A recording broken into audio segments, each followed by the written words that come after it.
bumili ako kung anong gusto ko. Ayan po mga boss, welcome sa YouTube channel.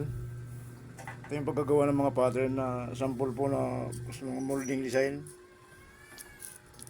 Mga bintana, mga pasamaan, no? Hindi pa siguro lang po tayo sa mga sukat para medyo astigo yung magiging dating ng design. May mga sukat ko yan. Depende ko sa mga gusto nyo.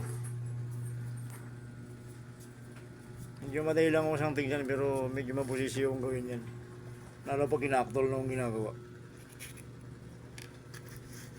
Pero sulit naman no pag na-complete at nakakawala.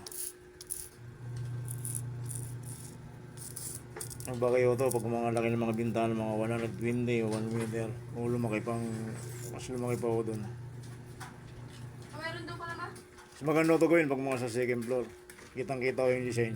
Lalo pag napinturahan. Lalong astig. Kaya mga boss, may papagawa kayo. Kontak lang mo kayo.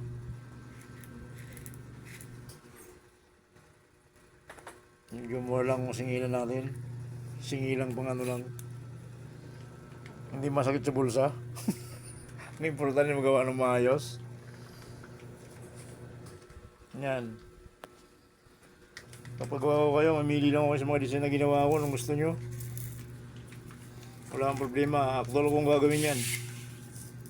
Na mismo nakikita nyo na hindi ano. Saka matibay ho yan. Kapag ginagawa ko yan, may bakal po kung ano yan. Depende sa gusto nyo. Kayo masusunod kung ano ilalagay. Sa akin ang mga ginagawa ko, limit ang ginagamit ko, mga tinimim. Yan, yun ang mga ginawa ko mga design. Itong iba ko nagamit ko na ito sa litran. So itong mga ibang ano, sagsagan nung ginawa ko lang ngayon. Isang sampol na may gagawin kasi ko eh. Pakikitan ko sa may-ari kung magustuhan niya yung mga design na pattern na ginawa ko.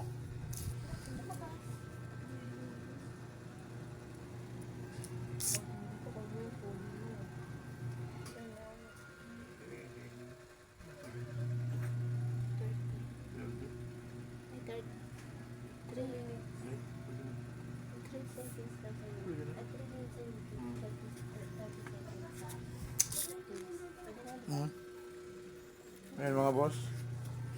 Ganyan na magiging design niya, no?